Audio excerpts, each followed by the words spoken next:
We're on? Okay.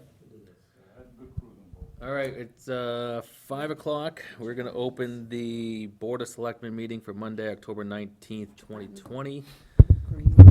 Did he? He didn't. He's red. We gonna stand for the Pledge of Allegiance this time? No. Okay.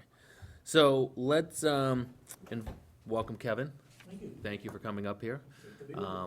I had a couple conversations with you, so I'm actually gonna take a back seat for a while and let some other members kind of talk to you.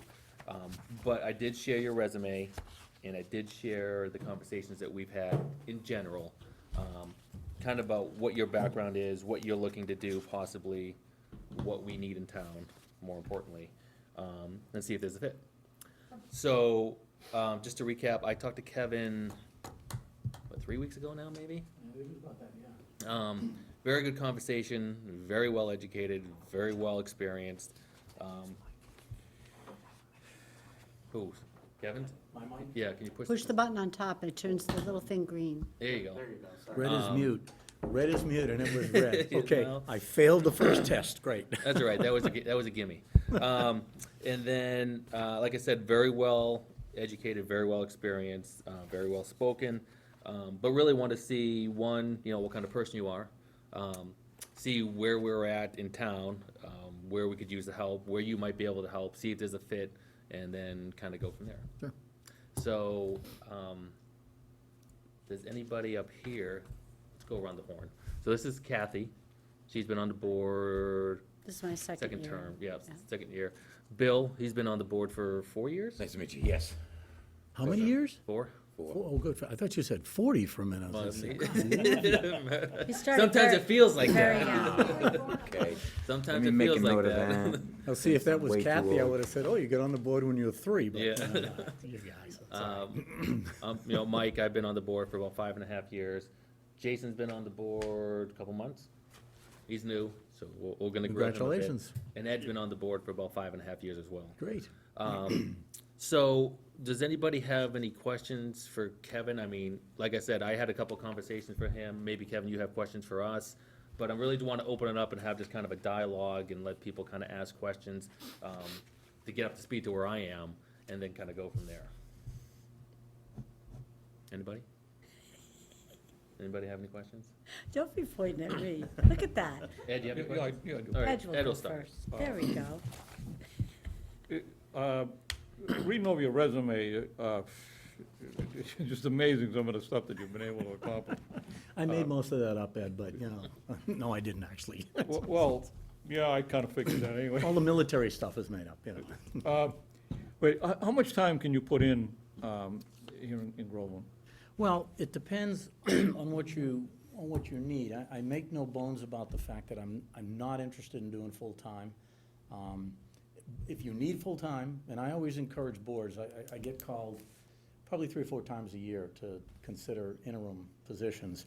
And I always say the same thing. If the board feels it needs full-time, I do not want to in any way talk you out of that.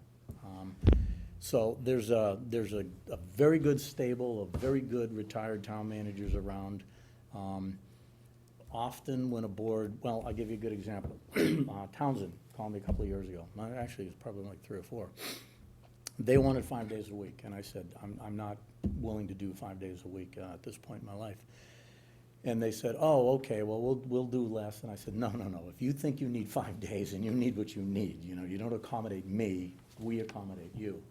So I referred them to a colleague of mine, longtime town manager. I'd known him at that point for 30 years.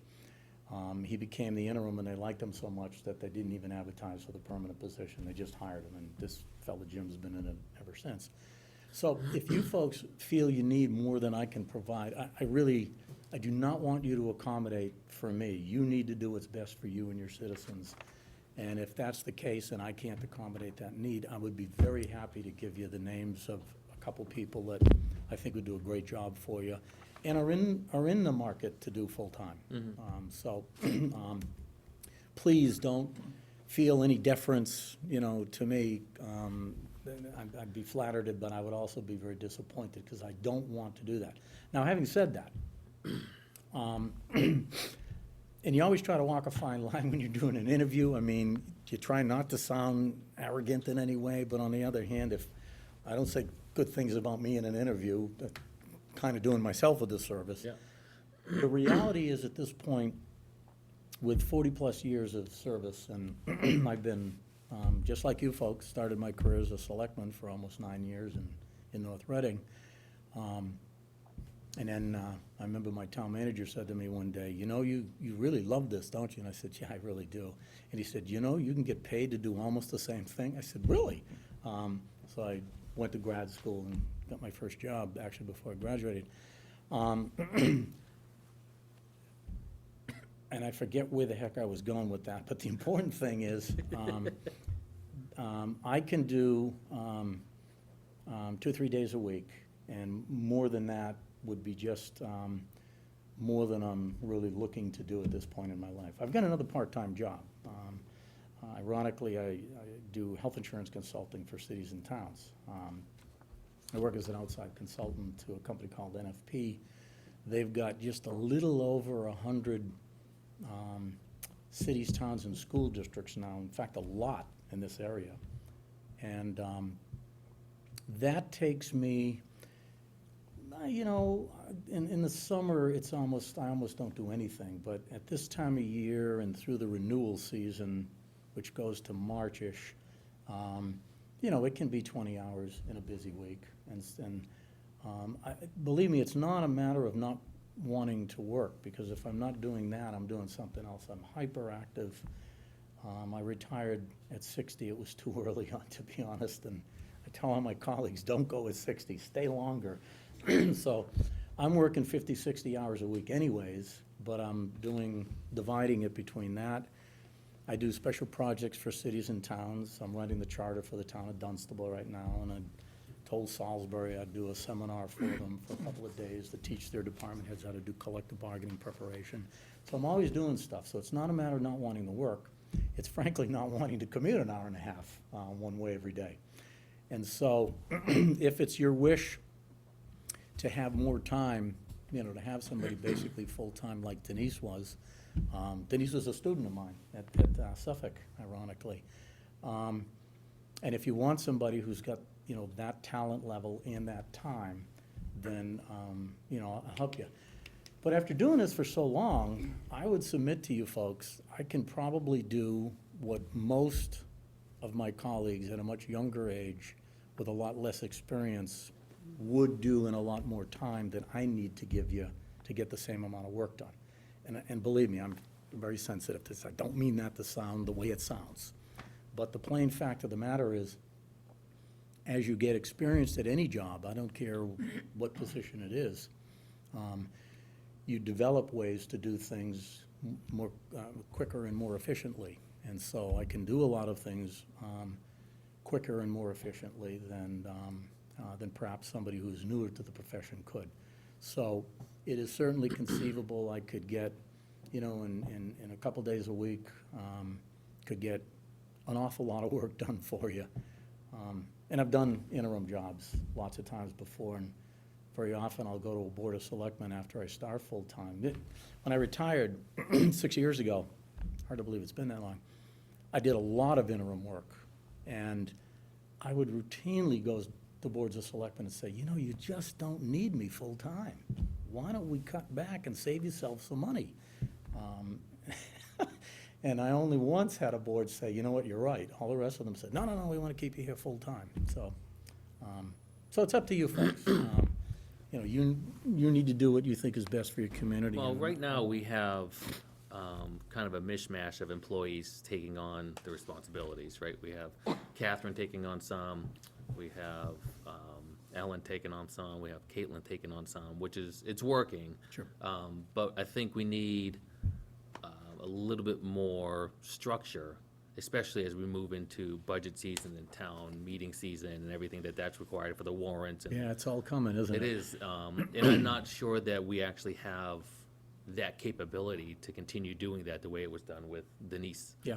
Because she did all that for us, Yep, right? sure. Basically just presented stuff to us, and then we'd go through and approve it or change things. But, you know, I think with a part-time position, like you're talking about, maybe with that kind of structure with, Ellen and Caitlin and Catherine, might still get all the jobs done that we need to get done. So, whether it's full-time or part-time, I don't think it's necessarily restricted either way. Okay. But, I mean, it's something to talk about, especially with the town meeting stuff and the budget season and everything that's coming down the line. Anything? Now, most of your work has been done as an interim town manager or town administrator. What's your experience in the finance? Well, I taught municipal finance for a decade at a graduate level at Bridgewater State College. That's good enough. Okay. That's good enough for me. Lots of last- towns in the state are He's using a my techniques controller, because in all those years, I Comptroller, had 17 interns same thing. and hundreds of students. And so a lot of the things I taught them are being employed in cities and towns, and it's kind of funny, because I'll go somewhere for a health insurance engagement or to do a special project, and I'll see my thumbprint on something that they're doing, and it's, that's a joy, Yeah, that was your idea. Last question that I can think of. With your experience in insurance and in health, it says here, employee group health, life and dental insurance plans. What's your feeling on, for some of the senior retirees, a Medicare buy-in by the municipalities? Well, we're actually, my company has actually done more of those. There's about 9 or 10. It was, if you get the Massachusetts State County Municipal Retiree Association newsletter, they finally endorsed the program after years of, we kept telling them this is a great program. Well, they listed all the communities that have done it. There's not many. Out of 356 cities and towns, there's probably less than 20 that have done it, and we've done the majority of the conversions to the program. I'm doing it right now in a bunch of places. Salisbury, it's all over the place. It's a wonderful opportunity, because if somebody isn't Medicare eligible because they're an employee who was hired prior to April 15th, 1986, and they therefore never paid into the system, they're not eligible. So they have to stay on an active plan. And what do active plans cost today?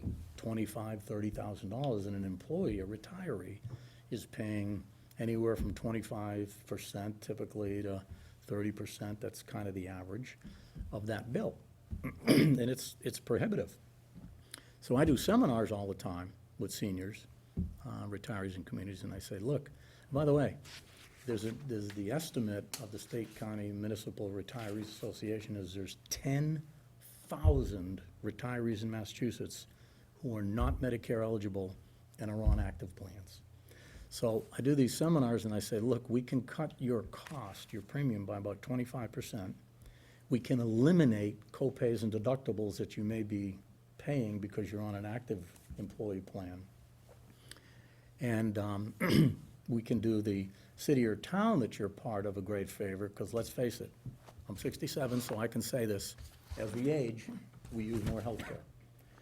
So if you have, in a group of 100 people, 3 or 4 people my age or older in that active plan, then they're utilizing a lot of health care and they're pushing the rate up, the premium up. So if you take them out of that risk pool, you put them in Medicare, the cost is much cheaper, the benefits are much better, so the senior is incredibly grateful, and you've done a great favor to the risk pool for the active employees because you've taken high utilizers out of that risk pool and reduced their cost too. So it's a triple win, as I call it. And every single place where we bring the program in, I can't tell you how many, people are very skeptical at first because they say, wait a minute. What are you selling? Snake oil? And then we really go through it, and people are incredibly grateful. I had a lovely lady come to me at a regional school where we did the program and explained it all, and she said afterwards, she said, I can't believe that we've not known about this. It's been around for a while. And she said, I wish you had been here to do this presentation 3, 4, 5 years ago. I think of all the money I would have saved. She and her husband were high utilizers of health care and paying a big deductible and a big premium on top of it. Thousands of dollars they paid they didn't need to. So I'm a huge fan of it. Okay. Huge. When you mention people,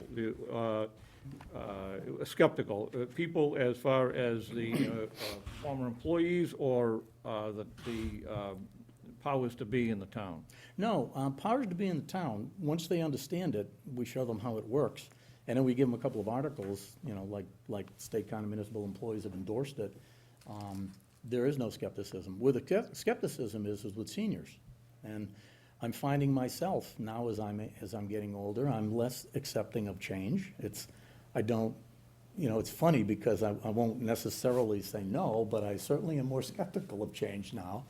And so when we're talking to audiences, and remember, at 67, I'm on the young side of the group. So very often, we've got people in there that are 60, 70, 80 years old, and we're trying to tell them, hey, you do this, it's good. And there's a lot of skepticism. So it takes a lot of work to get them to accept it. That's the reason it's been around for 4 or 5 years, and it's in so few towns so far, because there's so much skepticism about it. And getting the State County Municipal Employees Association to endorse it was huge, because now seniors are saying, oh, my own association endorsed it. So that was good. Okay, thank you. Sure. Jason, you have anything at this time? Yeah, I mean, I like what Mike was saying about the employees that we have that are taking on the roles, and the fact that you have a lot of instruction and teaching experience to help guide them and help them grow into the position. So in the future, particularly in the role of treasury collector, because that's something, if we get to move forward with a town administrator, that we're gonna need Sure. still at that point. Different now? That's it. Kathy? Yes, I think,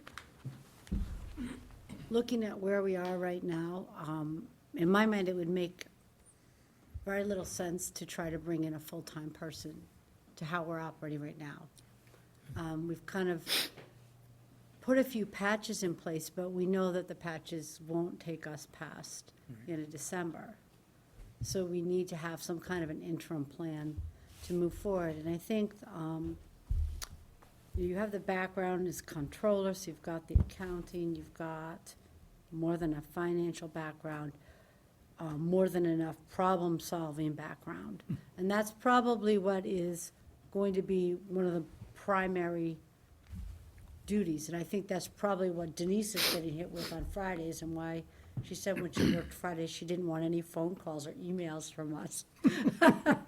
Because it would be too much Sure. to come in like one day a week and have everything raining down on you. But if we had somebody with your extensive background in for 2 days a week,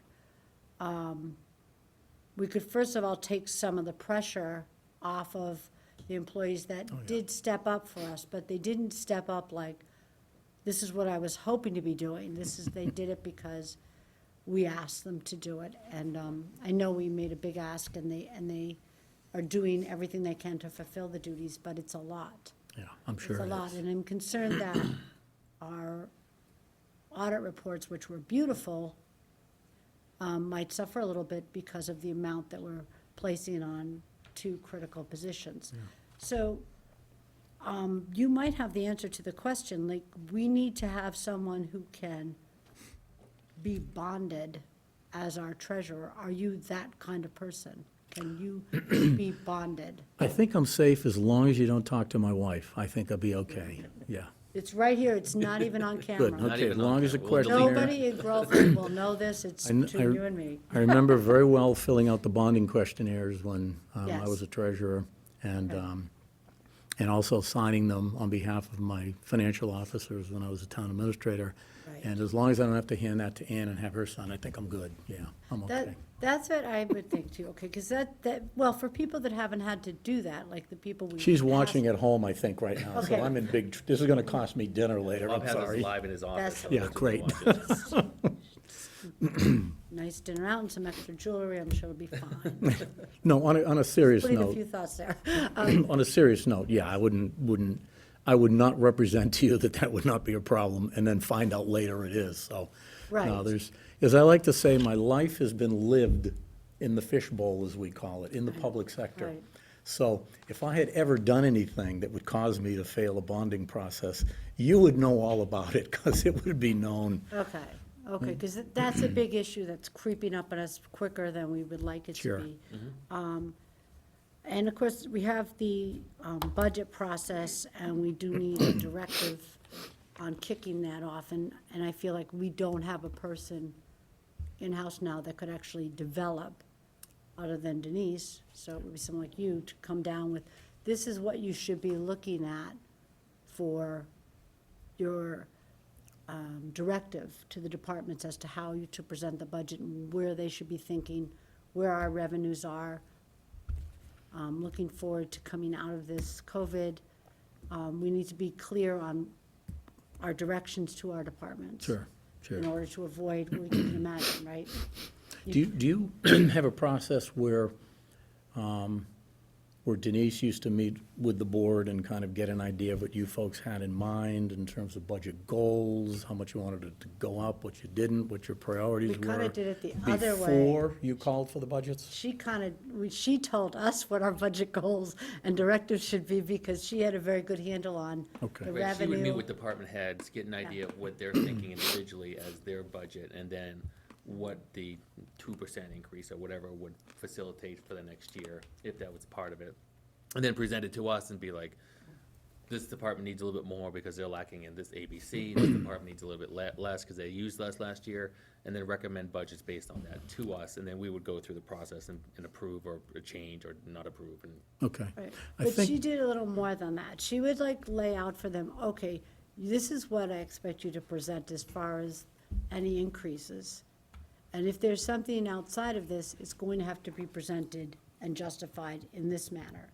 And that's what we would need Okay. from someone like you. Because Well, if it's that's- not you, it's gonna be the accountant or treasurer, and I don't know that they would be ready and able to do that yet.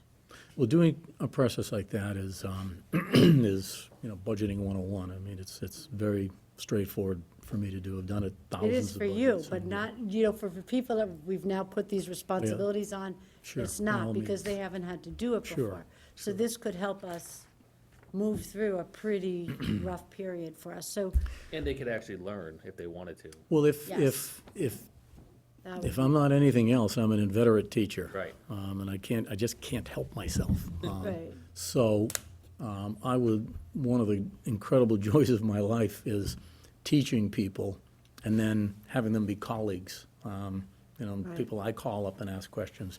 So if your staff wants to learn some things, doubtlessly, I'll be learning as much from them as I'm teaching them, but I would, about budgeting and how to prepare it. But if they want to learn that, I'd love to show them. And then you've got a capability that transcends me and, is there embedded in your organization when I leave, which would be a great service for whatever way you decide you want to go, CFO, town administrator, whatever you Right, decide. it'll be But our you'll have a town meeting. capability that you don't have now.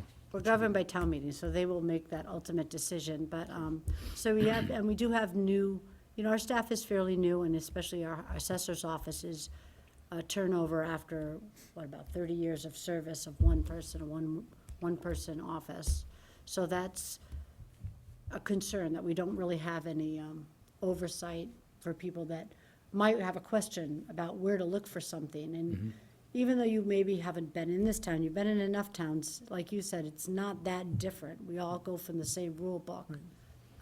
We're run by town meetings, so every town that's run by town meeting is similar to us. You're an open town meeting? Yes, exactly. Love it, absolutely love it. So It's that's such a- the, It's so simple, yeah. the plan would be, I think we talked about it, is to vote at town meeting to move to a town manager at some point, and then go through the state process of changing the town charter to that type of government, and then hiring that type of person. So I think we're probably 15 or 18 months out from that today.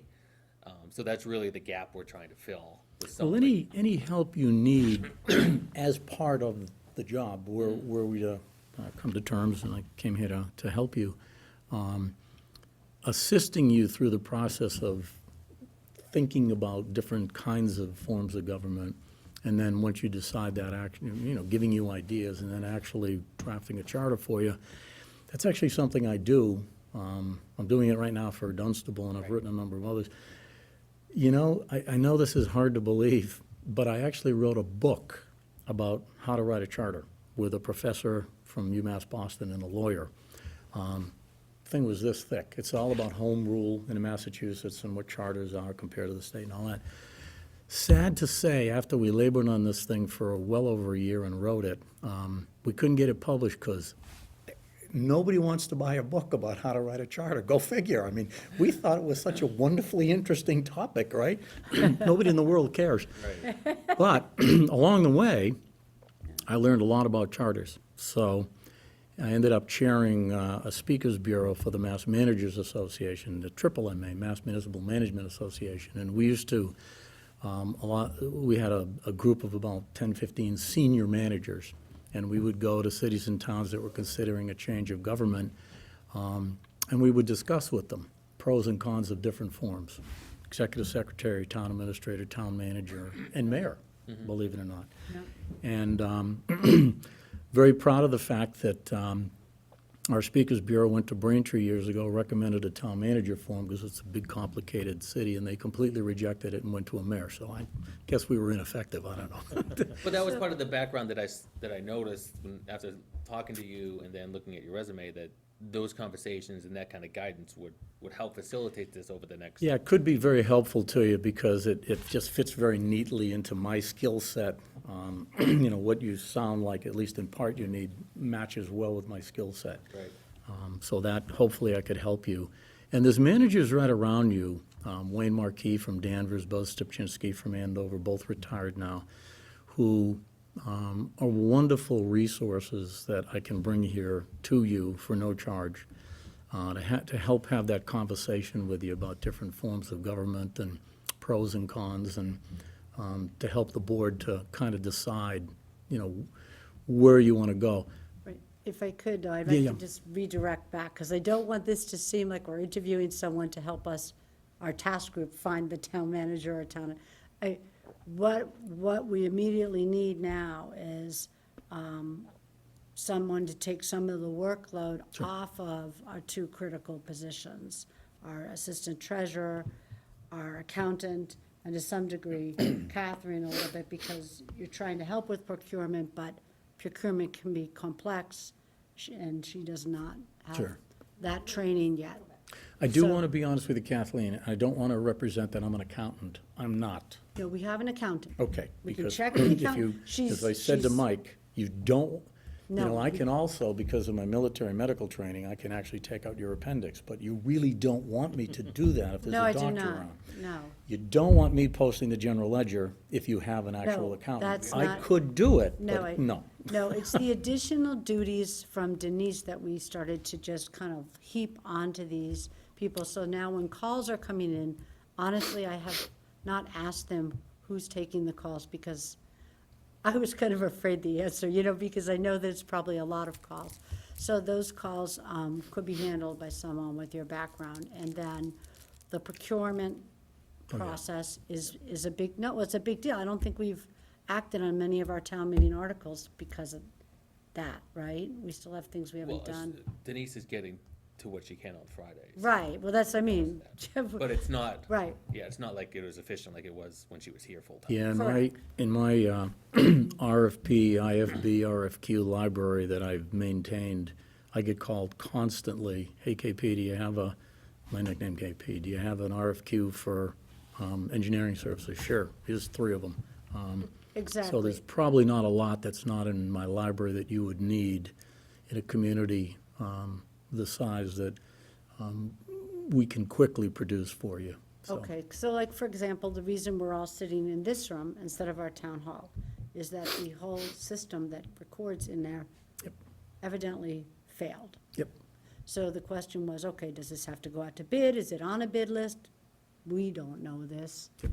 Okay, and that's where, if we hired someone like you, we would anticipate you would be able to problem solve that kind of thing in just a short amount of time and keep everything moving forward. So I wouldn't expect you to be doing the accounting because we have an accountant, Oh, thank goodness. okay? We do need someone who could be bonded as treasurer, though. That's a must. Yeah, that's not a We do problem. need procurement. And I've actually done the job of treasurer, so that's not at all alien to me. And over the years, obviously, And worked with the treasurer, the accountant, and, you we know, will need to renegotiate our contracts, because we just basically rubber stamped them for a year. Yep. To get by, right? Am I wrong, right? We have 1 year on all, we didn't do the contracts we did the chief contracts, but not the, water and sewer and highway. We did 1 year. what unions do you have? IBPO for police? I don't know per se. No, not at fire, this you don't have a juncture. I fire don't have- union, No, but you have a police union yes. and a DPW union. Yes. Okay, And so you're probably and water AFSCME and with the sewer, right? DPW and Yes. IBPO or mass cops with the police officers. Yes. And I it, think. it's quite possible I'd be sitting across the table from somebody I've done a dozen contracts with. Okay, so these, I mean, that's off the top of my head, and then thinking of what we did and how we can maneuver around, that's where I would think someone like you would fit in, and for that reason, no offense, I wouldn't want you 5 days a week, because I don't know, we haven't really clearly defined where we're going with that job yet. Yeah. So Well, it's- again, back, you know, in that amount of time, if you, the jobs tends to expand to fill the time. So in order to get you through 18 months and keep the lights on and things working, I would be shocked if it takes more than a couple days a week for somebody who's got lots of experience and training. If, on the other hand, you had major leagues, particular projects, like you wanted to build, you were in a build-out of 5 municipal buildings, and the person sitting in this position was going to have to, you know, help you build 5 buildings, I would say you probably need somebody full-time. But you know your needs better than I do, so you can assess that much better than I can in terms of how many hours you need. But as I say, I've done lots of this interim work, and I can't tell you how many times I've said to boards, you don't need me 40-plus hours. You just don't. You're using money you don't need to use. You'd be better off doing this over here. And most of the time, they listen to that, and they say, yep, you're right. Your permanent town administrator, CFO, whatever it is you choose, Yes. yes, you need them full-time. Right, okay, thank you. I was No hoping doubt. you weren't gonna say we could get away with 2 days a week No, forever. no doubt whatsoever. Okay. But there's a vast difference between an interim and a permanent. Correct. Vast difference. Okay. So, you know, very different expectations in terms of what you need. And again, and I really want to emphasize this, Mike, is if the board feels it needs full-time, then by all means, I'm not the slightest bit disappointed or offended by that, and I'd be very happy to give you 2 or 3 names of folks that I know would do full-time for you.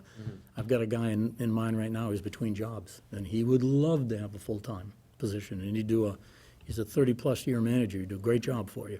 So before I talk myself out of a job, I'll stop. So Kathy, you all set for now? I am, I feel like we have enough information to move forward. Well, we gotta give Bill a chance to talk. I know. So, Bill? That's fine. Hi, How you doing? Pecos? Pecos, yes, like Is the that what it river. is? KP? KP for short, yep. So, looking over your resume, is there anything you haven't done? Oh, yeah, I haven't climbed Mount Everest yet, but I'm hoping to set the age record, so I'm actually waiting to do it till I'm 82. God willing, and the creek don't rise, and I'm healthy enough. Yeah, I haven't done that yet, but, Secret is to find a good Sherpa. I was gonna say, you might need a couple, because that's it. no, that's kind of you, Bill, thank you. There's lots of things I haven't done, lots of things that are left to do, and I've got my bucket list right at my desk at home. And about 75% of the things that I still want to do and haven't done involve doing those things with my wife, because I'm at the point in my life where I can, and we're looking forward to it. And right in the middle of trying to do some of those things on the bucket list, of course, COVID hit, and so we're not doing some of those things. So it actually is a fairly convenient time. I mean, COVID comes with an awful lot of horrible, terrible things, as we all know. It comes with some hidden blessings. What it's doing with our health insurance rates is a favorable thing. And in terms of giving me time that I didn't expect to have, it's favorable, because we thought we'd be doing some traveling. Now, Ann is at Bob's house right now, hopefully listening to this, and I just got back the points I lost earlier, so, There you go. you know. With the bonding question. Nice. To Jason's point, I think it's a real positive that you have a strong teaching background, because to his point, we do have a very young, ambitious, talented staff that I think would like nothing more than to have a really good mentor to try and take them to that next level. As far as full-time, part-time, you know, I'll be honest with you, I don't think anybody really knows what we need. We had a tremendous asset here in Denise for 6 years. I think Denise, she by the has- way, when she was my student. Yes. She took my collective bargaining course. And I divided the class up into groups to do a group problem, a project for each of the groups. Denise was absolutely, positively one of my brightest students by far, and probably, you know, you can't say this to her, but she probably was the top student in the class. But if not the top, she was certainly one of the top 2 or 3. She was just really exceptionally bright, a real leader in the group.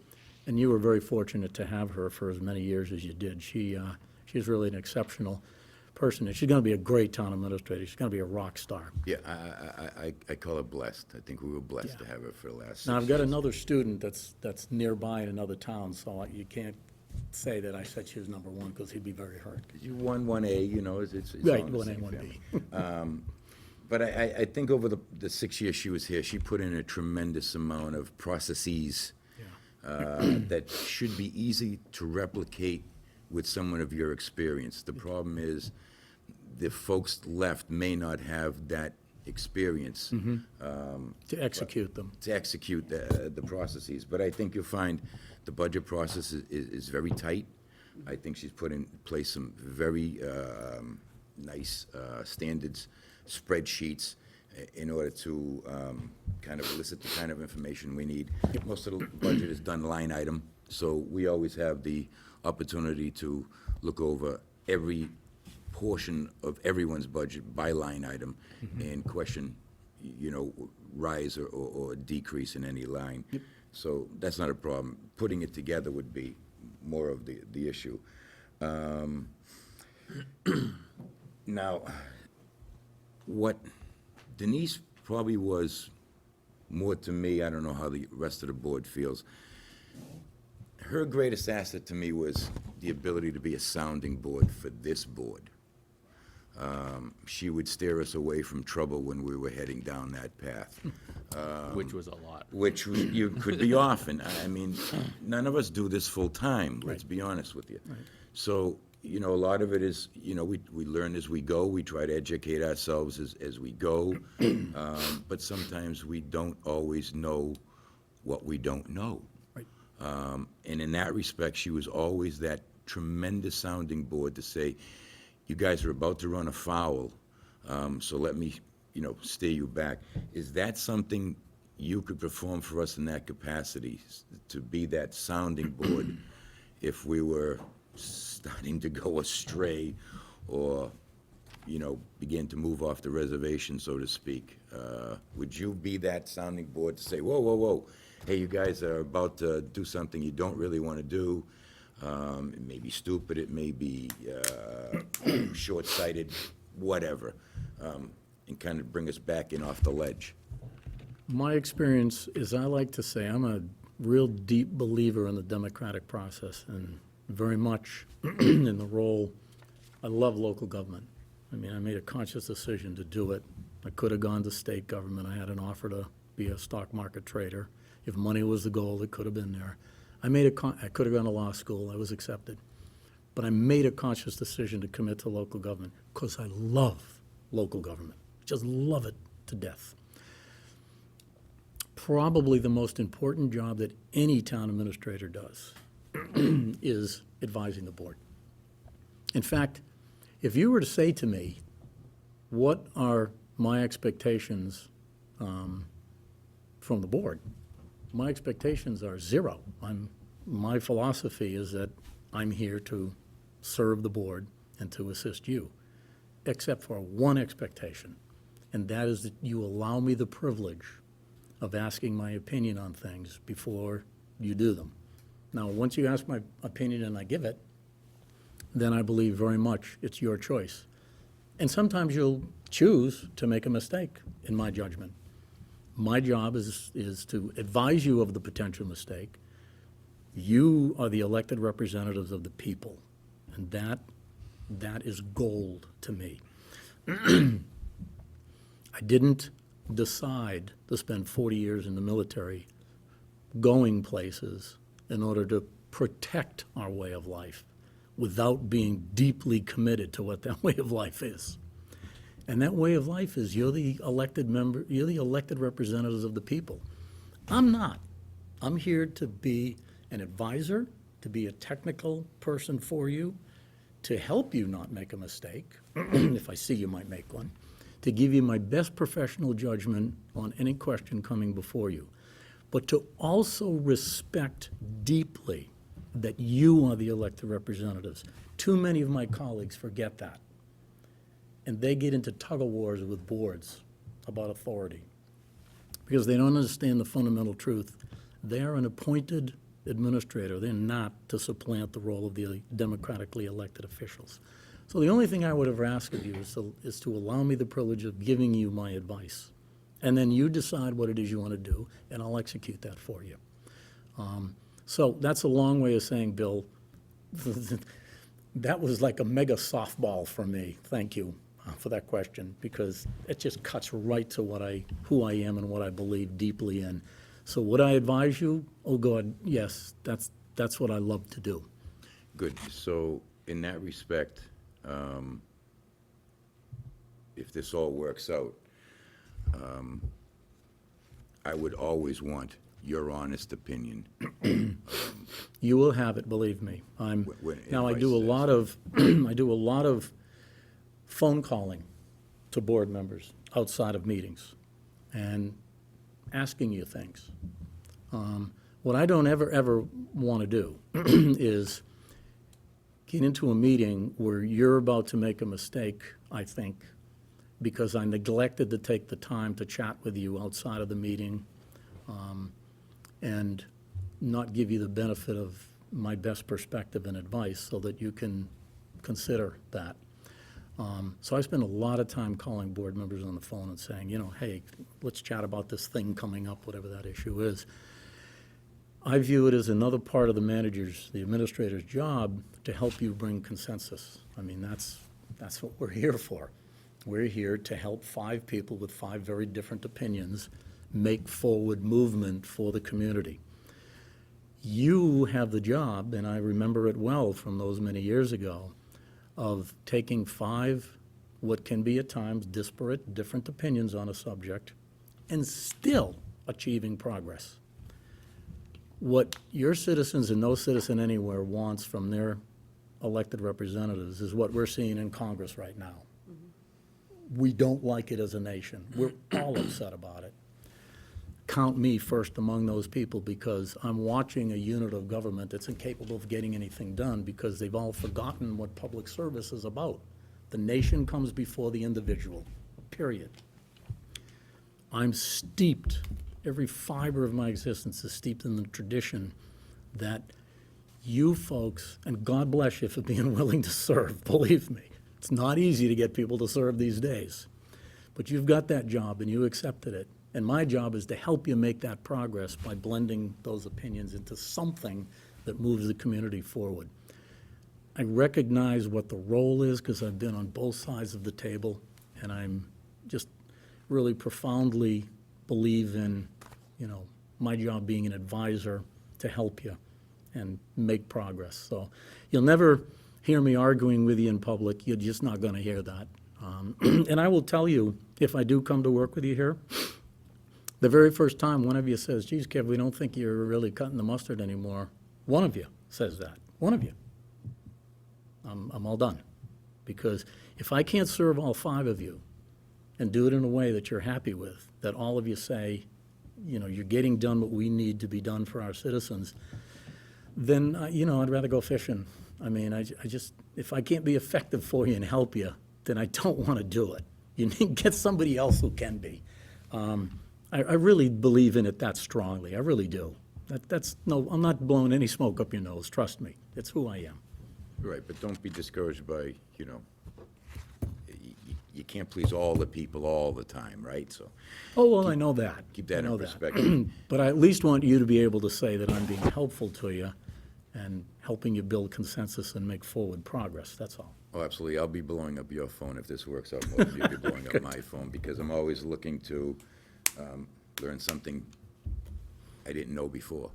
And that's what I'd be counting on you, and that's what I counted on Denise a lot for, to educate me. So, getting back to full-time and part-time, I'll be honest with you, I don't know what we need. What we did basically was take a big deck of cards that once was held by Denise.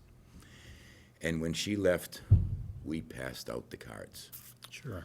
So, She's as been this gone about process, 3 weeks now? maybe a little She longer, left in August. August. August 13th. She comes back on Fridays to help out with some stuff, and that arrangement's until the end of December, Yeah. if She, needed. she actually took the job that was held by a very good friend of mine, Bill Wrigley, who, we went to grad school together, we're both military guys. So And it's he your had friend's occasion- fault.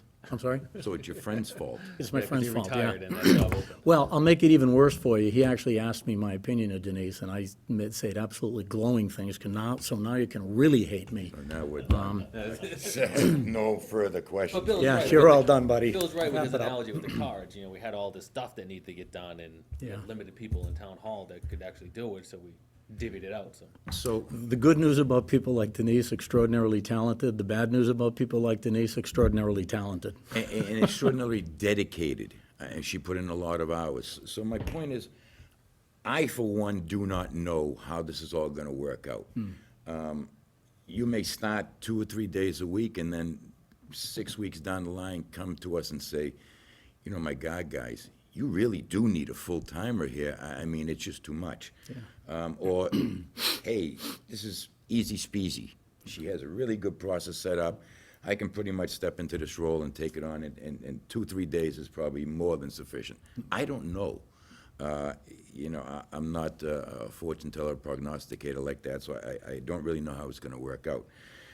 If it worked out to the point where you just saw this as being more than 2 or 3 days, would you come to us honestly and say, I think the best thing for you is to go and talk to these few people that I know that would be willing to take on this project as a full-time basis, because I think that's what you really need, I wouldn't despite hesitate- how it may affect you in your pocketbook personally. Well, I wouldn't hesitate for a nanosecond to tell you that. And in terms of it affecting my pocketbook, I've already shared with Mike, I've got my pension, I've got another part-time job. There's no place to spend money these days anyways. True enough. Go out to dinner is about the penultimate. So I'm in a great position in life. I really am, and I consider myself very fortunate to be there. So that I would not tell you, I would not lead you to believe that you need less than you truly need. I would just not do it. I mean, again, Townsend would have hired me to be less than full-time. And I said to the board chairman, when he told me they needed full-time, and I said I couldn't do it, he said, well, we'll hire you and we'll do whatever you can do. And I said, no, Mr. Chairman, you said you need full-time. You need full-time. I don't want you to compensate for me. So I'll put that on the table as absolute evidence, Bill, that no, I wouldn't hesitate to tell you that. And there's very talented people out there who would do full-time. I would just be surprised if you need a full-time person who has a lot of experience for the purpose of keeping things organized and moving in a positive direction for a period of time, probably not to exceed 18 months, because beyond that, I think you begin to make some compromises you don't want to make. Right, and I think we'll know which direction the town is leaning. Well, that By will, that point, yeah, so- that will be up to you and the community, of course, to decide, and I can give you some great help, in helping to guide that process. But there's no doubt in my mind, let me be clear, there is absolutely no doubt, you need a full-time administrator. There is no doubt about that.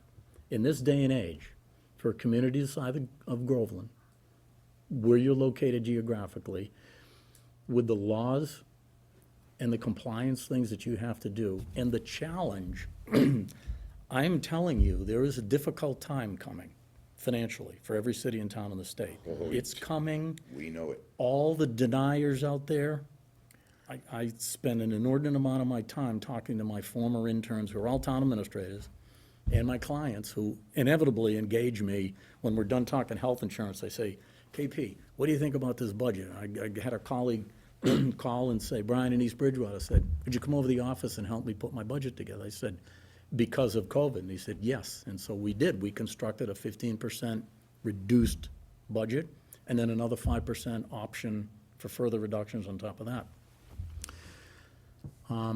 You need a full-time person to get all that kind of stuff done eventually. Now, in the short term, can you do it with less hours? Sure you can, especially somebody who's got lots of experience.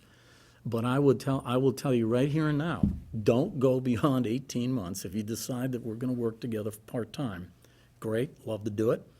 But don't go more than 18 months. Think that cannot exceed 18 months. And in fact, 18 months is really too long. You really should think in terms of about a year before you get your permanent person here. I would take it as my goal, if I came to work with you, to get you to that, help you get to that point as fast as you can, and work myself out of a job just as fast as I possibly can. If we can do it in 9 months, I would be incredibly proud that we've been able to do that.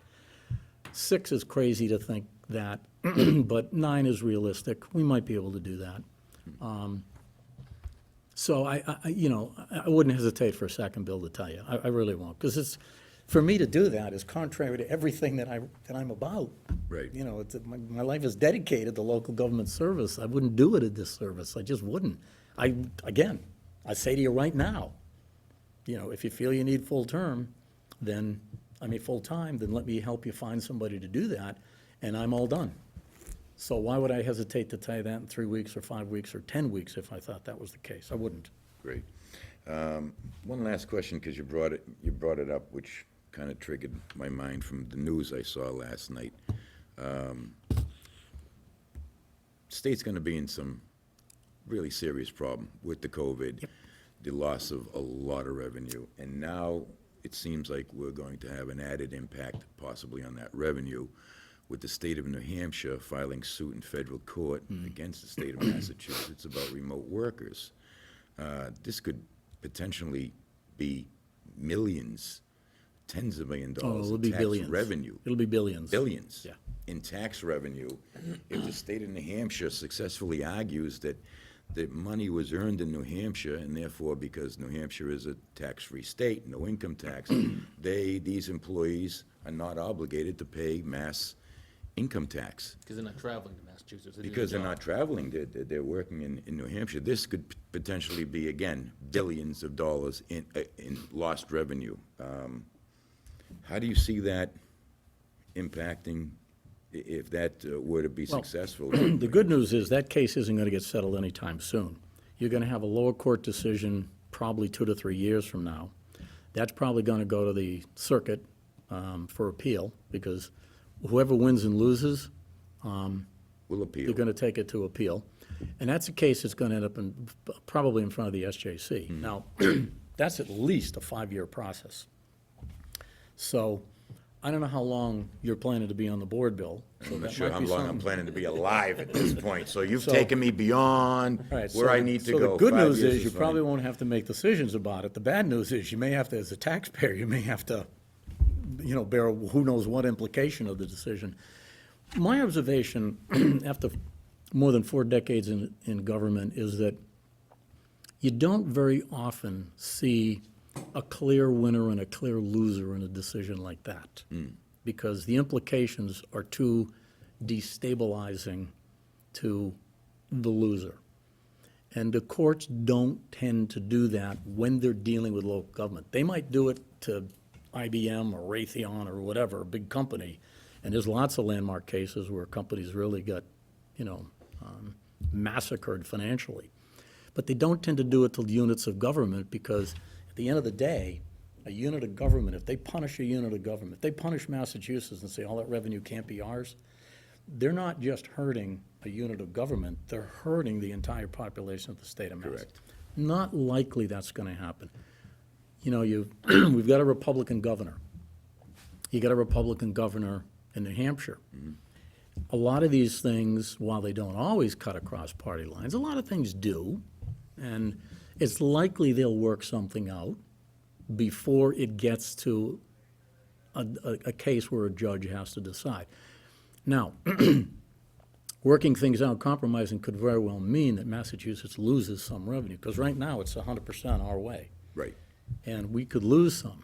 Well, Massachusetts, it's one of the few states in the union that has the ability to generate revenue in creative ways much more than a lot of places because of our high-tech industries. Right now, everybody's suffering, but we're suffering a lot less than a lot of places. So could we make that up? Yeah, we could. Probably not during COVID, but when, hopefully, knock on wood, we get a vaccine sometime next year, and it gets widely dispensed, and we're in a different world come the FY '23 budget cycle, because I think FY '21, FY '22, we're in it. Gonna be ugly. Yep. It's gonna take real creativity and skill to get budgets to balance. A lot of leadership. But after that, I think things could get better, and so whatever happens with that eventually, I think we'll be fine. And to be honest with you, it's not a problem I'm gonna have to deal with, because I am definitely done at 70. I'm definitely done. Yeah, and you've already given your expiration date here for 18 months, so you won't be here in 5 years, so Yeah, I'm, that's for sure. I'm done. I don't think there's anything left to ask this gentleman. Yeah, there's, one thing that I wanted to bring up that may be an issue, if we were to work together, is your relationship with Bob. Sure. So, anything that would come up that would have to do with fire department budget or requests for, We just cut them. We just cut them, We that's cut all. Bob Chop off, the yeah. budget. Yeah. Chop the I was thinking budget. about getting rid And of then I don't get to see my grandchild, but I, there's sacrifice in public Yeah, I service. had an issue with Bob. He's watching right now, Constantly I'm calling sure. me Mr. Chairman, and he wouldn't do it, he wouldn't call me Mike. But something like that, where you would have to recuse yourself from that type of engagement with anything that had to do with fire department requests, or fire department budgeting, or personnel, or something like that. I don't There's- say that you wouldn't be able to do that, but just, we'd have to make a conscious effort to make sure that that Yeah. was a clear There's line. there's no necessary 268A conflict law violation present, because it doesn't cover that relationship, familial relationship. I think as a practical matter, provided, and I'm a huge, huge fan of transparency. I mean, for years, I used to do silly things like say, hey, what do you make? What's your salary? And private sector friends, and they'd say, huh? That's because my whole world is everybody knows what I Everybody make. knows, So I never, just doesn't get into my consciousness. But I believe in transparency, so provided everything is known, about Bob's budget and what I'm saying about it, then I have every confidence that you folks are fully capable. You all seem like very strong-willed people, and if you've run for office, you are, will have no trouble at all if at any point you think there's a conflict telling me, and then I will simply back off. Okay. But I wouldn't anticipate it would be a problem. I don't foresee it being a problem, but it's always good to mention it, just to make sure everyone knows that this would be the anticipated relationship. I will say, in the interest of honesty and disclosure, I knew Bob before he came here, when he worked in Rhode Island as a deputy chief. And Bob had mentioned to me one time at a cookout that he was interested in coming to Mass and taking his retirement in Rhode Island. And my judgment of him as a professional firefighter and as a person was very superior. My impression of him as a person is very good. So I was actively trying to help him find a job. I actually didn't know he was interviewing here, or I would have called Denise and said, hey, Denise, you got a good one. Right. So I will tell you, I think you have hired yourself an absolutely superb fire chief. You just couldn't have done better. He's really terrific. Good. But as a person, that's how I know him. Right. And he's a great guy. So I will say that up front, that is my bias. It is likely that I'm going to have very strong and very positive feelings about all of your staff, because I'm a deep believer in teamwork and taking a team approach to problem solving and to serving the interest of the board, and through the board, the interest of the citizens in the community. So I'm kind of a team leader, rah-rah kind of guy. You know, that comes from being in the Army, being in the military. Everything we do there is done by a team. Right. And especially in special forces, you know, it's a meritocracy. We don't really recognize rank. It's, you can do it, you're gonna do it. Right. So I'm huge team rah-rah guy. You're gonna see a lot of that from me if I came here to work with you. And I think on balance, it's a positive thing. So that's where I am with Bob, and I Okay. wouldn't have any hesitancy if you said, Kev, we need you to back off. I'd say, sure. But I don't think it'll happen. Do you have any questions for us? I had one follow-up. I did. Is it quick? You always say that. See, this is something that needs to be addressed. Someone needs to run the meeting. It is quick. Just listening to the discussion with Selectman O'Neill, we tended to have Denise at our meetings, and at sometimes there would be public comments, something like the 6 selectmen, and, you know, that the Board of Selectmen wasn't perhaps always making its own decisions.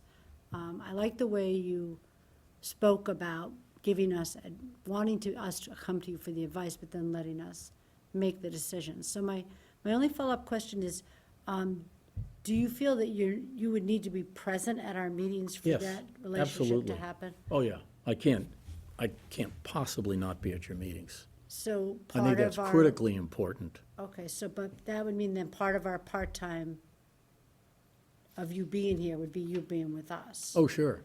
Yeah, Okay, absolutely. I just want to make sure we make I you don't- available enough to our departments and not just, Oh, no, I I don't think want I us have to to be take- with you. I mean, there's gonna be a lot of decisions that you're gonna need to make that we know you need to make. They're on an agenda, and you ask for you know, some research to be done, and I do a memo for you. okay. But in the course of the board discussing things, all kinds of questions come up that can't be foreseen. And for you to try to grapple with those without the kind of advice that Bill was talking about earlier, I would be derelict in the job if I wasn't here to help do that. So how do you anticipate then your schedule would be for like your presence in the town during the workdays? Honestly, Kathleen, I would ask you, what do you want? I would say on Monday nights that we have meetings, you would work more off hours. I would probably, if your Monday night you have the meetings? Right, so instead I of would coming in plan at to- 8. Yeah, you I'd come plan in to at get noon, here in the morning, spend the day, spend the night, and then, 2, you know, because right now we're doing meetings at 4:30, that might change. We used to do it at 6:30, and some nights, God love us, would be here till 11. again, I don't want you to No. accommodate me. But I would think that if we're Quite the doing, opposite. right, off, if we're doing that kind of part-time, I would think that, you know, you wouldn't come in at 8 because you'd be here until 6 or so. So maybe you come in at noon and until 6, and then you come in Tuesday full day, you know, whatever it is. It depends in part on the number of hours you want. So what I wouldn't want to do is if you say, okay, 20 hours a week, I wouldn't want to burn 15 of them on Monday Right. Right. if I could avoid it, so maybe I'd come in a little bit later. Right. I'm going to be honest with you. If you say 20 hours a week, you're probably going to get 25 or more hours a week. You know, my wife knows, Sunday morning, 5 o'clock in the morning, I'm in on the computer. My relationship with NFP, the way I get paid for a certain amount of effort, and I give them vastly more than they pay me for. They take full and complete advantage of it because they know I'm going to do it. They're scurrilous about it, and it's okay. I don't care. Because, as I like to say, I've got a certain amount of expertise I built up over the years, and I can offer that expertise, and it's got real value. Or I can do what I did this summer, working at the food pantry in Easton, because they needed help, but the value I'm giving them doing that is not nearly as great as the value I can do by offering to do this kind of work as administrator. So I'd rather do this, because I can produce real value, and I don't need to get paid what that's really worth.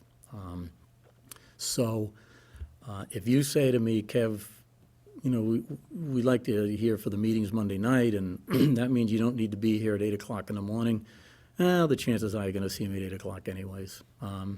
Maybe, I mean, if you go to 11 o'clock, No, we Maybe I don't do won't that. be here at 8. We don't do that. Maybe I won't be That's here at why- 8 the next That's why day. we have, that's why I'm doing the meetings. Okay. And that's why we start at 4:30, because those nights of 11 o'clock are. Oh, yeah. those- Well, so, I mean, I think I have never in my career, in 40 years, and you said, Bill, you can't please all the people all the time. That's sure true. But the one thing I've never heard anybody complain about me is work ethic or hours put in.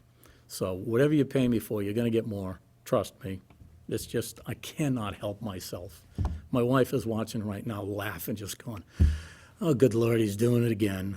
It's just, I just love it too much. So So, I don't Would mind. you, like, if we brought you in for a certain amount of hours and we said, okay, these days, would you be comfortable coming back to us and saying, you know what, it would work better if we did it this way? Oh, sure. Or would you absolutely. tell us that right up front based on all your experience? Yeah, if you say, we think we need you this day and this day. Yes. And then my answer's gonna be fine. Okay. But if I start doing it, Yeah, and, I forget your first name, I'm sorry. Catherine. And Catherine, you're the selectman secretary and town, okay. And Catherine, because she's your right arm and I'd be your left arm, or Yeah. vice versa. Catherine says, in a couple of weeks, Kev, it'd be a whole lot better if you were here on Wednesday instead of Tuesday, and this is why. I'm gonna listen very hard to that, because she knows a lot more about what's going on around here than I do. right. Other people might say it. You might say it. So in terms of adjusting, the good news is I can do anything, Okay. because my schedule is That's good. 100% flexible. Flexible, I- okay. And that's why it's important to me to say to you, if you say you want this and this, and I say, okay, that I can in fact do that. What I don't want to have happen is for you to say, well, we'd like you to do this and this, and then I say, okay, knowing full well I'm not comfortable with it, and then I fail you. I am not going to fail you. Okay, If you talk to any special ops soldier, the one thing we all fear more than anything is failure. I will not fail you. So I'm not going to accept something you ask me if I know I'm not sure I can do it. That's why I said I won't do full-time, and I don't want you to think I would be comfortable with that. So I wouldn't hesitate to tell you, I don't think the schedule's working, and this is why. But again, you make the decision, I don't. And my only decision is to tell you if I can do it or not, but Right. you But being flexible on your side and our side is all. yeah, to the I'm ball. really very Right, flexible. well, right now, we're flexible too, so whatever works for you, whatever works for us, if that's somewhere in the middle and overlaps, then great. I think there's a certain amount of work that has to happen, report writing, budget writing, things like that. So it could well be, and I would be very amenable to anything that you would want me to do. Call the chairman, call the board, whatever, and say to you, hey, look, I gotta do this much writing, I got hours of writing. Would you mind if I stayed home and did that instead of driving here? Because I drive here to the office, I gotta spend 3 hours in a car versus I can give you those 3 hours in productive work. So I wouldn't hesitate to say that to you if I thought it was beneficial to the community. I'm not gonna say it just because it's beneficial to me. If I Well, we get sign that a on, lot now anyways, because a lot of people do have to work remote because their kids are in school or they're home Yeah. learning. So we've really made that accommodation to those people who are doing that, to have those remote hours. and Yeah, to the have world- flexibility to have the the world has machines. turned the corner and Right. realized, really, truly, you can get things done remotely. But I've it's been- actually worked out pretty well. I mean, the staff in town hall has been limited, but everyone is still getting the work done, and there hasn't been any complaints about lack of things functioning. I remember in Easton 25 years ago, when I first said to the department heads and the employees and ultimately the selectmen, we can allow people to stay at home and work, accommodate the families that they're trying to raise, and we can still get great productivity out of them and loyalty because they'll be appreciative that we do this. And you would have thought that I was suggesting, that we kill people on the front lawn of town hall. Right. But today, Well, that's like in the Everybody's private, doing it. in the private sector. There's a lot of people that didn't want people to work remotely because they thought that they had to be in that office to actually see them working. Now they're seeing, well, man, now we can save a lot of money on renting these offices because they don't need to have those people in those offices to get the same amount of work done, if not more. yes, the world has changed. And I would suggest to the board, if you have employees where you feel you need to watch them work, The wrong employees. you have a problem. Right. When we don't have that, when it's been working really well. Bill, you had a follow-up? No, I would just thinking this is gonna be great if he could make the meetings, because knowing that he's on an hourly rate, it might force us to be a little bit more efficient in our meetings. That's a jab at How me. could you possibly be more efficient? You might Humor is, wonder that humor is a today. very good thing, I think. Oh, you'd be surprised. That's a jab at me. I don't think I'm doing a good job. So do you have any other questions for us? I know we spent a little over an Couple hour. things, so, I just want to be sure on a couple things. So you're thinking that you want an interim for a period of time, Yes, not to exceed 18 months, that is the plan on both sides. okay? And hopefully less, Mm-hmm. if we can get the job done. And that would be my goal, because you want your permanent person as fast as you can get them. Right, You want somebody to help you through the thought process of what form of government is it that you want. Ideally, you would like somebody who could help with that. I think we have an idea, because we've been planning and working through this as a town manager. Okay. But again, that still has to go to town meeting, it has to be approved at town meeting, then it has to go to state, and then, then we have to hire someone, so with all that, we're looking. If I could Yeah. interject, we also formulated a committee, basically, Oh, yeah, with Bill, Joe, yeah. with Joe, to look into this, so, Good. He could possibly be a great asset to that committee. I would be very, very happy to help them. I mean, I'm getting paid to do it elsewhere. I've been paid to do it a number of times, so I would love to do it. And there are some cautionary notes that I will give you about a town manager form. I will be very honest and realistic with you. It's the form of government that I think is the most efficient, but you have to be careful in a small town when you're doing that for the first time, and I'll, happy to help you. So, and then maybe some things that you haven't thought about that are like, oh, yeah, boy, you're right. You just have to be careful about how much authority you give a person who inevitably is probably gonna be somebody from outside the town. Right. You gotta be careful. So, you need that. And if, when you get to that point, and it's within that 18 months, and I'm very confident it will be, then I'll be more than happy to help you with the recruitment if you want me to. I do that. I try not to get paid, but towns keep paying me to do it. The fee typically right now is probably gonna be 10 to 15,000 to hire one of the companies that does it. Yep. And my opinion is that a lot of what gets done is stuff that can be done very easily at low cost yourself. And some of other things that get done are things that the candidates should be doing that shouldn't be handed to them, like the profile of the community. You should demand your candidates do it and judge them on their ability to do that. So I'd be happy to help you with that, too. So those sort of presumptions are in there that that's the kind of help that you would want. And is that all accurate? That, and then budgets, Oh, yeah, and then the normal. the normal, yeah, stuff. budget, town meeting, warrants. Okay. Then, I don't think I have, I mean, Monday is one day that you'd certainly Every want other your Monday. interim here. Is there a preference on another day, or? No, actually, not for me. I would think that that'd be something that's more fluid for you to kind of figure out what day works for you and for what's going on in here, maybe with help from Catherine or Ellen or Can I ask Caitlin. your expert? Yeah, it seems like every other week is busier than every even week, if you wanna put it that way.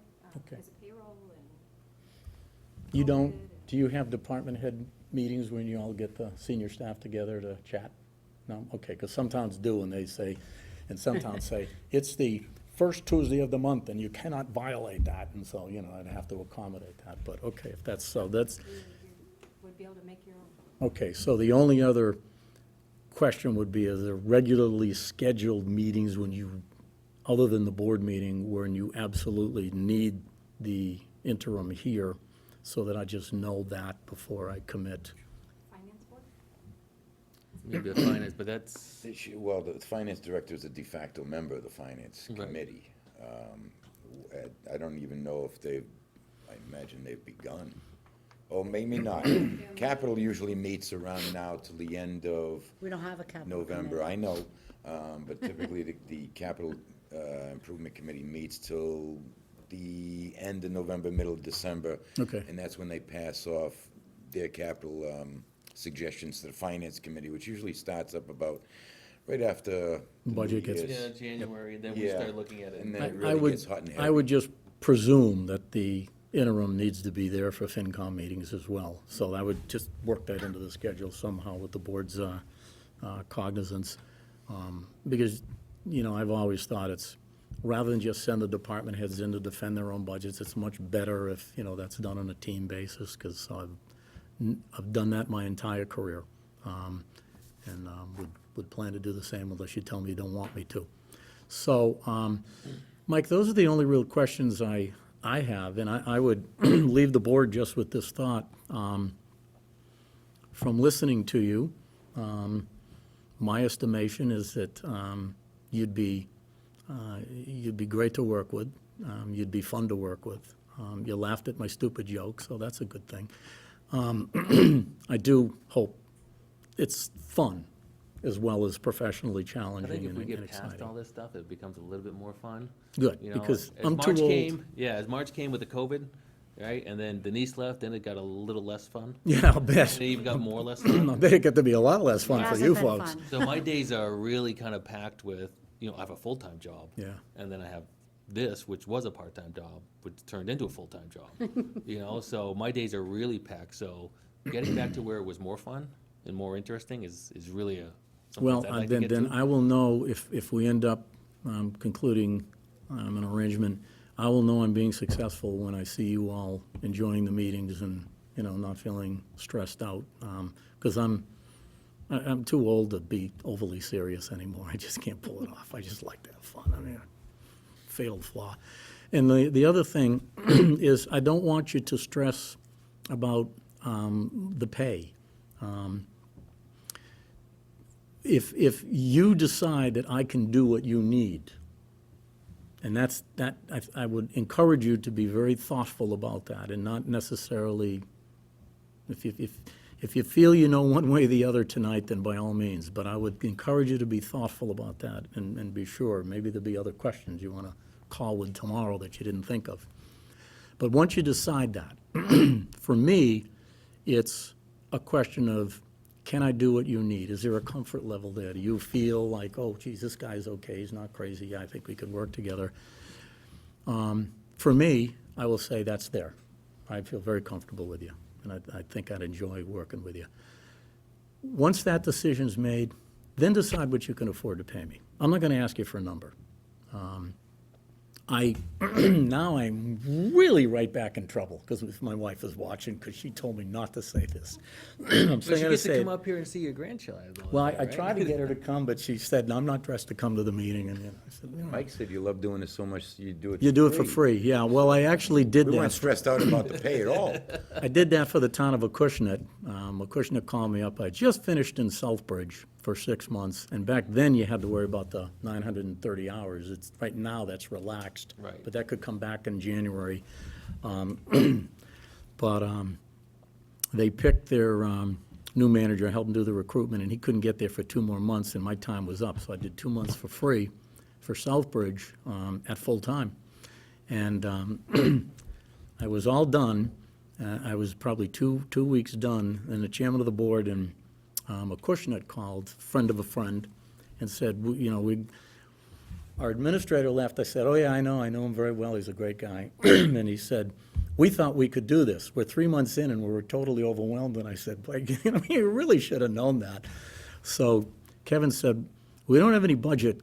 Could you do this for free? And I said, well, first of all, I don't believe you for a second that you don't have a budget, because I know municipal finance too well.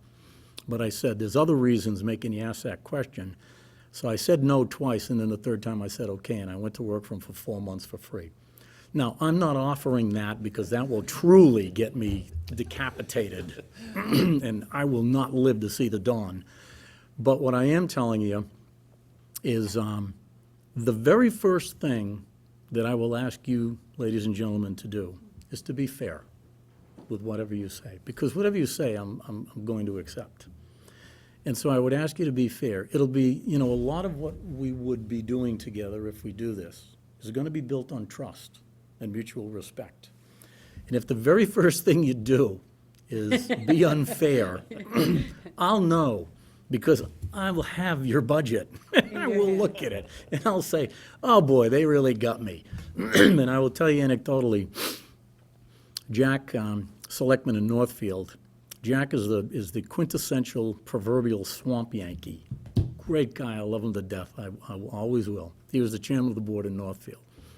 I did the interview, he called me up, he said, we want to hire you. And what do you want? And I said, I don't know, $60 an hour or something. And he said, oh, we can only do 40. And I said, $40, Jack, that barely covers the gas to drive to Northfield. And he laughed and he said, well, maybe I could get the board to 45. I don't know if I could do that or not. And I said, look, Jack, I'm not making my living doing this anymore. Okay, 45 is fine, but you got to get at least 45. He said, okay. I took the job. 2 months later, I'm doing the budget, and I said, Jack, you reeled me in like a tuna, didn't you? And he said, yeah, I really did. Boy, the board was really happy. I said, it's okay. It's all right. It's fine. Jack Spanbar, I love the guy to death. And it was never a problem with us, because for reasons peculiar to where they were at the time, they really needed to do that. So I would just say to you, please be fair. Please bear in mind that, it is a commute. I'm making a big commitment to do this, and I would love to do it with you, but I would ask you to be fair. And Mike shared with me a previous request, I guess I could say, that you'd had, and I'm nowhere near that. I've been paid more than that. Right. When towns have, hired me and said, we're going to give you your market rate, and I said, you can't give me my market rate. But they paid a lot more, and I appreciated that, but it was a different circumstance. I know the circumstance you're in, so please don't let that be an obstacle, because it's not with me. Okay? Good. Okay, anybody have any other follow-up questions? I think this has been very productive. I'm going to take all my candy. Thank you very much. That's part of the payment for coming up. Oh, I'm not going to take the box. There's a whole bag. They might fight you for it. But I'll take this, thanks. But yeah, I mean, I think we have some other discussions to do. I think there's a couple of things that we still need to talk out that wouldn't pertain to your role. Sure. But this has been very well received by me anyways. I knew after talking to you a couple of weeks ago that I want to talk to this guy. Great. And then after seeing your resume, I think it responded to you. It's just like, this is, Well, I do admit to a ulterior motive. My granddaughter, for the next 3 months, is going to be right up the street. right. You knew that, didn't you? Wow. I knew that made the commute easier. Oh, boy. The hourly rate just went down 10 bucks an hour, didn't So I it? knew Yeah, that I'm that- sorry. Where's she going? They are going, they're having a house built in Westminster. They just, they had a house in Stoughton, and because of the price differential, west out there and east, my older boy is out there. He's a police officer in Irving and Templeton, and he moved out there to Templeton, I think, 3 years ago. So Nick and Lisa saw what you can buy out there after owning back east. And they just said, wow, this is a no-brainer. So they're having a beautiful house built, basically swapping mortgages. I mean, it's just, I'm so happy for them. So, But the but for the next 3 months, while the house is being built, they're gonna be here. So I'm here, I get to see my granddaughter who, I mean, here in Groveland? yeah, You could be living with Bob. yeah, Oh, they're moving in with Bob. Yeah. yep. Just until the house is sold. I was thinking about the For at fire least 3 months. station. Who I'm like, knows? they're Yeah, gonna Bob- live in Bob I and mean, I Lynn- know lumber is hard to get too, so that Bob that and could Linda, be 8 God, months. God bless them, they are off, they're going, those two are going straight to heaven. 'Cause Yeah. if the kid said to me, Dad, we would like to live in your house for 3 months, would probably, I'd kind of hesitate like that, and then my wife would say, zip it, and they would be there. But God love Bob and Linda, so the kids are gonna be there, and, I get to see Quinn. So that's an ulterior motive that I'm really looking forward to, that'll be fun, so. So that's what the tent was in his yard. Yeah, that's what the tent is, the kids don't know that, in case it's on he was TV. like, "Yeah, maybe In case they're you could've watching said it. No, they've given them a beautiful place. They got their own little apartment and everything. It's just great, Bob and Linda put a So, fridge in there and a TV and everything for them. I think you're going out to dinner with them tonight, aren't you? I don't know what we're doing. All right. Well, you don't have to stay I here. will- We got some other stuff. to I will get discuss. my orders as soon as I get But I up the street. appreciate you coming in. As I mentioned, after talking to you the first time, I wanted to give your information to the board, have them look at your resume, then agree to kind of set up this separate meeting to go over this. And I think it was helpful for everybody, but No, this is, maybe give us a few days or so Oh, to sure. kind of go through Take whenever we whatever can time. meet? It's not, I don't have any shortage of things to do right now, so Right, that's and then fine. we'll, either I'll call you or Catherine will call you on our behalf or something and to kind of go over next steps and see what we can Great. do. Who do you use for town council? KP Law. Okay, so KP Law is probably going to insist on a contract, because I know them well. I mean, when I went to Acushnet and I was going to do it for nothing, they required a contract. So have your lawyer write a contract, whatever you want it to say. The answer's going to be yes, it's fine. I don't have any, I don't say, hey, here's the contract I got to have. Now, I'll look at it, and if I see anything in there that I think is outrageous, I'm going to speak up. Right. I'm not shy, but on the other hand, the likelihood is it's going to be the standard KP Law contract. Indemnification clause will be written the way he wants to write it, and my answer is probably going to be fine. So, anyways, just, Okay. if it saves time, if you come to that conclusion and you Sure. want to have them do that, then by all means, save time. I'm available if you want, anytime you want. This week is kind of crazy Yeah. for me, because I loaded it up purposefully, so in case this worked, I would be available next More week. free, yeah. Yeah. Did you have an idea, if we were able to come over these last few things, we did get that KP Law contract, when you would want to start, when it would be a good time for you to begin? What I had KP Law do the last time with Acushnet is they put in a clause right away with an hourly number. Yeah. And then said, pending conclusion of the contract or something of that nature, because, KP Law, you're not their only client, as you probably Right. know. So they may not be able to turn the contract around fast enough. Right. And if you need help starting next week, I'd like to come here and help. So it might take. This is the first I got that smiled all night. So it might take a couple weeks for him to get it done, me review it and say, yep, fine. As I say, I don't anticipate offering amendments to it unless there's something weird in there. But it could take a couple weeks to get that done. Right. So. Well, actually, they're what- pretty good. Anytime I reach out to them with anything, they're Okay. usually within a few days. Well, if he can do that, I Yeah. promise you, I'll turn it around in 24 hours. Okay. So at any rate, we're looking at very least, like November 1 or something like that. Oh, well, that's fine, but Okay. if you need help sooner, then that's fine too, so. Well, like I said, But there's I some things just that we wanna- have to, with Bill's card deck, what we did with all that, and how we would pull that back and how that would be reshaped, that has to be discussed. Who's your primary person at KP Law? Bill Hewig, I don't know Bill, but, or Brian Grazer? Brian Grazer? yeah, I don't know Brian either, but I know some of the senior folks that have been there for a while. But as I say, they likely will insist on a contract because they just, it's better that It's a way. critical position. So, please, encourage him, if it's your wish to do that, to do it sooner rather than later, and we'll get it turned around quickly What's that? for you so that we can Okay. get this thing going. But he can put a clause in there, and we Oh. can sign it that just says, here's the hourly rate, here's the number of hours, and there's nothing else to this Little time. for now until the contract gets done. Okay, They did that last time, and it worked out great. He sent to me, I signed it, and boom, it was done. okay, All right, awesome. Thank Good you luck, again for folks. coming. Nice Really meeting appreciate you. it. Thanks for coming in. Nice to meet you. Thank you. I feel like we should applaud or something. Good job. He's been here an hour and a See when half. he leaves? Yeah, oh, you know what? I don't think I know how to get to Bob House from here, because I come in, like, from the other side of town. I can. You go out here, you take a right, you go to the square, you take a left, you go up the hill, driveway, take a right. take a right, and you go to the square, take a left, Yeah.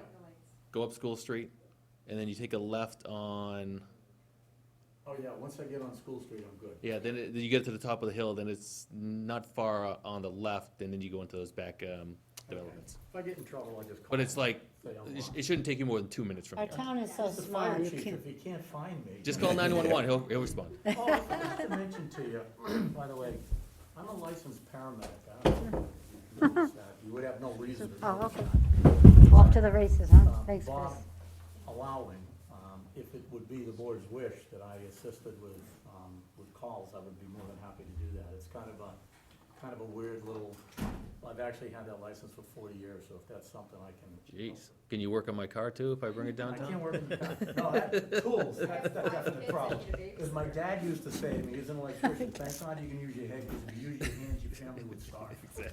Thank you.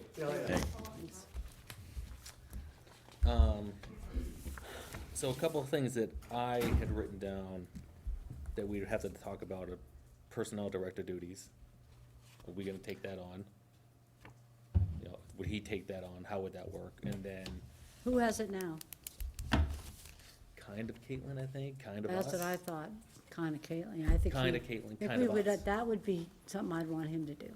But he's only gonna be there 2 Uh, days a week. No, as an oversight, like a troubleshooting it, problem solver. I don't know. That's one of the questions I had written down. That is a good one. I didn't think of that one. Any thoughts from anybody? Because, I mean, Caitlin's kind of doing it, and then it's kind of coming to me too. Not that there's been a whole lot, but it's that information, like what happens if there is a real issue? Who's gonna take that? Denise would take that.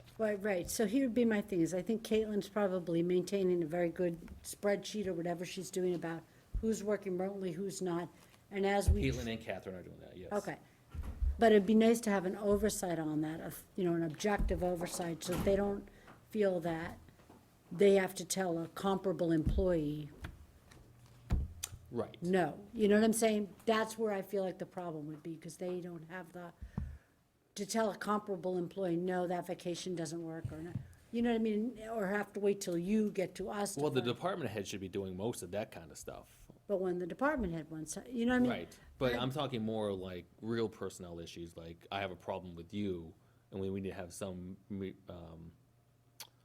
arbitration or something to talk about it, that kind of stuff. I would think we would want him, because I did not think that Caitlin had any training. I don't in know that, well, I don't think anybody's doing that thing, I'm just I trying don't to think think she has any forward, that train- if that came up, He's trained in that, he is. yes. But would we want to put that on his plate, being there maybe 2 days a week? Yes, because that's a potentially, Sure, that's it's not something that's gonna be an everyday occurrence. No, not at all. So, Not every day. if he's here a couple days a week, there's no reason why he couldn't do it. not to mention, that could be a real big lawsuit if it's handled poorly. Exactly. Right, so that saves us money. I think he would expect that. You think? Oh, yeah, absolutely. So personnel, like arbitration type things. Significant personnel issues, not just like she's, I mean, time off stuff, that's easy. I mean, Yeah. people have been emailing me time off stuff. Right. That's simple to do. And Yeah. Catherine's been taking spreadsheets on time off okay. and remote working too, I think. Yeah, so I mean, all that's being tracked. And then we have to track the comp time now, right? A little bit, I think that would be easy though. It's just- Yeah, it's okay. just running. so I'm just forward thinking about significant things that might come up and who's gonna be frontline to do that. Cause, obviously, we're part-time, or we're supposed to be part-time. Well, like procurement, I mean, in the 4 years I've been here, we've only had one real major personnel issue that I can think of. Two. Two? I think two. 2 in 4 years is not, I mean, the infrequency of the event, I think he can handle it. The chances are, he doesn't handle any in the time he's here. But they're like the day-to-day, this is the captain of the ship, captain of the town hall, it's this guy. right, Okay. sure. Well, that's what we're hiring, right? It's an interim Well, we're, replacement for, to your deck of cards things, we kind of spread that out to everybody. Right. So we have to then take some of that back, and is part of that gonna stay with those three people and kind of those duties, and only partially it's gonna go back if we hire Kevin, there's a lot to consider, because everything's so spread out now, and what we're gonna kind of regroup, and then what we're gonna, you have a question? Yeah, I think the fact that we spread it out and bringing him in, I think he can Pull it take back it all together. out and distribute it out as it needs to be, as well as provide the mentoring that needs to go on for somebody that wants to take on more. I mean, particularly Caitlin, because she's got 3 years out of 5 years for the treasurer collector. So I would think someplace that she would want to go. And I think he would be ideal for giving us the advice on what she should be getting paid to be doing it. Just here to bring stuff up, that's all. Anybody else have any concerns? Those are the only really things. Well, some of that was written into the agreement when they took those additional positions, that it would be temporary until somebody was brought on board. Yeah, I mean, most of that stuff is temporary, but that was in the initial thought of hiring someone full-time, right? which we were originally going to do, an interim full-time position. Now we're looking at a part-time interim position, where now we have full-time people in town hall taking on all these duties, and we're gonna hire possibly a part-time person to oversee all that Right. and bring some stuff in. Can he be given the deck of cards and divide it out where he sees possibility and? That's one way to think about it. Perhaps he could, if he come on board, perhaps he could be able to determine what other duties he could handle. If he, once he got here, rather than say, oh, you're gonna do this, you're gonna do that, you're gonna do this, before you take back some of those duties, or all of them, you could find out what he could, what he feels that he has time to be able to handle, and certainly experienced enough so he knows what's involved in it. He may be able to come up with some shortcuts, too. Yeah, I think some of them will have to be taken back, because then we'd be paying two people to do the same job in some instances. But you're right, some of it could be kept in place if those people wanted to stay in those roles or those capacities where he's taking on other things. So I just think there's some things we need to think about if we go forward with this. Well, the budget process definitely would come back to him from the Yes. accountant. I think that's an easy one. But I think if the accountant were willing to stay with the CARES Act spending, because that's like a temporary, and that's a real accounting thing, she'd be good at it. And if we were able to charge that to the CARES Act in addition, then it's a win-win, because But that's only scheduled to run to the end of the year, I right? know, but if we don't have a vaccine, I'm guessing they're gonna extend, because You would all guess that the- they would have another package, I mean, that haven't Right. been either, right? But what I'm thinking is that, and I don't know why I didn't think of it before, that rather than building that temporary COVID CARES Act hours into somebody's salary, separate it and charge it to the CARES Act for as long as they're willing to give us the money, because once they're not giving us the money, those hours aren't needed, because we're not buying anything. And we're not gonna be able to pay people extra hours if we don't have any money. So, you know. Provided it's a valid reimbursable charge, which Yes. I would think at this point it's probably not, Denise would have already done it. Well, yes and no. She kind of was in her transition as that was rolling in. This all kind of was like the perfect storm, you know what I mean? No, the CARES Act came Well, in March, I'll- April. I mean, she didn't really I would leave it just say, August, Bill, that so- I think it's worth exploring, because, I mean, maybe you'd want to hire a separate person to really separate it from the town. We could do that as well. Because, look, at Pentucket hired someone to coordinate. You're able to hire people specifically I say, go for ahead, it. I would just be, Yeah. doubtful that she hasn't thought of it, or Denise hadn't thought of it already, and it was already something that was rejected or not eligible, but hey, Well, I you think- can ask the question, Yeah, I'm gonna sure say it's is been no. asked already. Right? All you get is no if it's not gonna right, work. well, so we should have Ellen ask the question, right? I think we probably should have asked Kevin. He probably would have more knowledge than most people on that. That too, yeah, so, because that would be the one thing that I think the accountant, I can't see paying someone with his level. I mean, not that he couldn't do it, but he's already said he's not an accountant. And that CARES Act and the spreadsheet and the in and out of all that, that's accounting, Yeah, it is accounting, but yeah.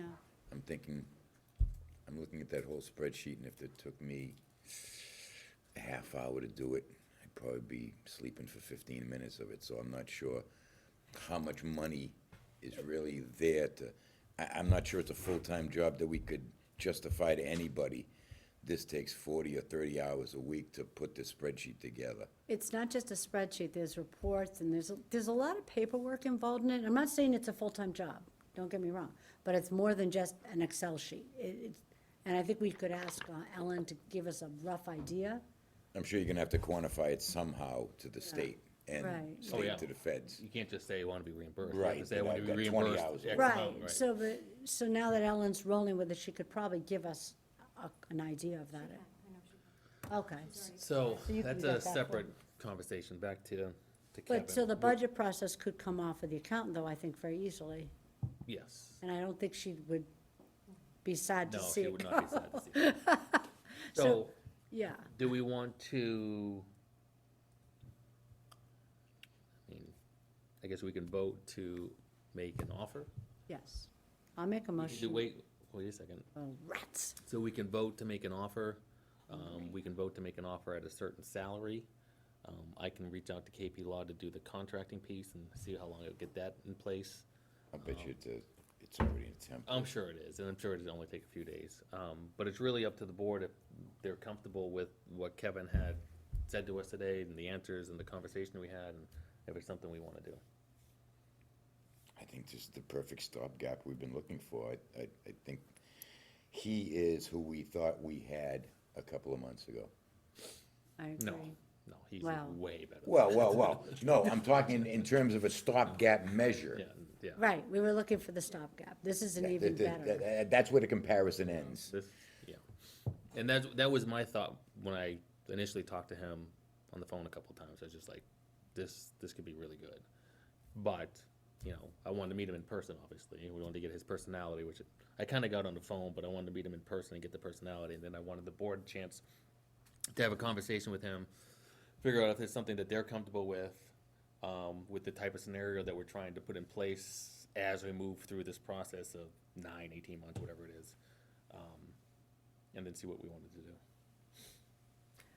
So, with that, if you wanna make a motion. Yeah, I mean, I would agree with you. I thought when you gave me the resume and you brought up his name, and I thought, this is just too good to be true. There's going to be a snag. There's gonna be something. But he was so completely transparent tonight. I mean, completely about his life, where he is in his life, why he's not traveling with his wife right now. I mean, it all makes sense now, why this is potentially a great fit, and his desire to help a town that's kind of in a bit of a tight spot, I think is Awesome. genuine, yeah, he's So I'll really, make a motion that we Yes. extend Mr. Pecos an offer of temporary employment for a span of maximum of 18 months at a rate of, help me out, what were we looking at? That was the other question that I was going to. $55 an hour? Is that where I'm trying to think I think where we that's were. where we were at the original. I mean, do we want to stay there? Ed, you made the motion to go up to another dollar amount. Was it 55 the last time when we were looking at it? I don't remember. I think we started at 50, then maybe went to 55. I thought we decided we were not willing to pay more than what we were paying Denise per hour. Right. Because she had such a huge, extensive background in the town already. Right, and she was doing IT and some other things, so. Yes. I want to say it was 50. Let's see. I think, based upon his background, I think he's more valuable than that at this point. And I'm not sure that this is something that should be discussed in an open meeting. It should be maybe an executive session. That was the other Okay. thing that I was Okay. gonna, that I was That gonna was- ask is maybe we do, a motion of employment, and then we go to. Move to an executive session to negotiate the terms of the contract, That we're that going was to in- ask KP Law to, formalize with a So contract. we have to post now for an executive session too? yes. That's Okay. why I said it's probably gonna be a few days, so. So cut you my can- motion short of pay. So it's a motion for employment. So motion to offer employment for a Yes. maximum term of 18 months. Okay. Second. Motion and second, any further discussion? All those in favor?